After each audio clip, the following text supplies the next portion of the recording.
Good afternoon, Mr. and Mrs. Burton. We are here today to discuss the evaluation results for Sam's language assessment test.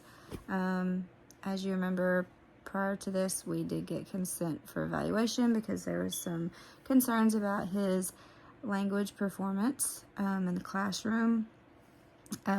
Here's a copy of your parental rights. This just shows in 30-some pages basically that we can't do anything without your permission. So I'm Nikita Denton. I'm the SLPA and the graduate clinician, and this is Jessie Gibbs. She's my supervisor. So now that we know everybody here, let's go ahead and discuss these results. So he was administered the SELF, which is a language assessment test.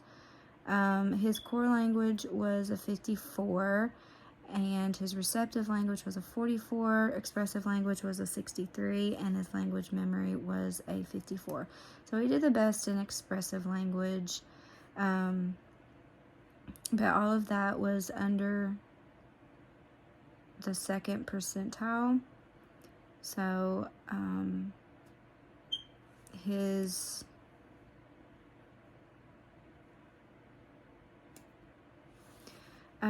voice fluency, pragmatics, and speech sound production skills were found to be within normal limits. And as I previously stated, he was given the SELF, and his core standard score was a 54. That's kind of just the basic overall that we look at. And the fact of it being 54 in the 0.1 percentile means about 99% of peers scored better than he did.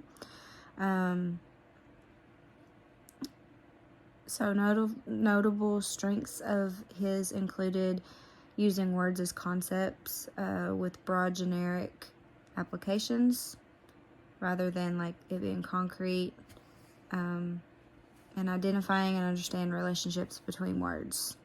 So basically, how do these two words go together? But some of the weaknesses he had was focusing while following directions, formulating grammatically correct sentences, answering comprehension questions, and using expressive vocabulary to say how two words were related.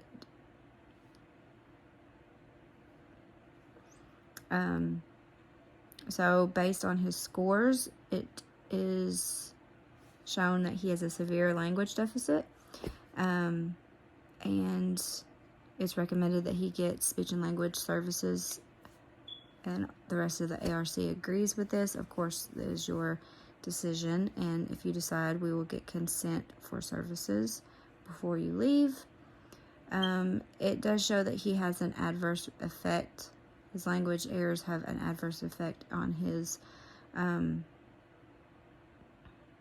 educational performance, and his teachers have shown the grades that this is one of the reasons why they referred him.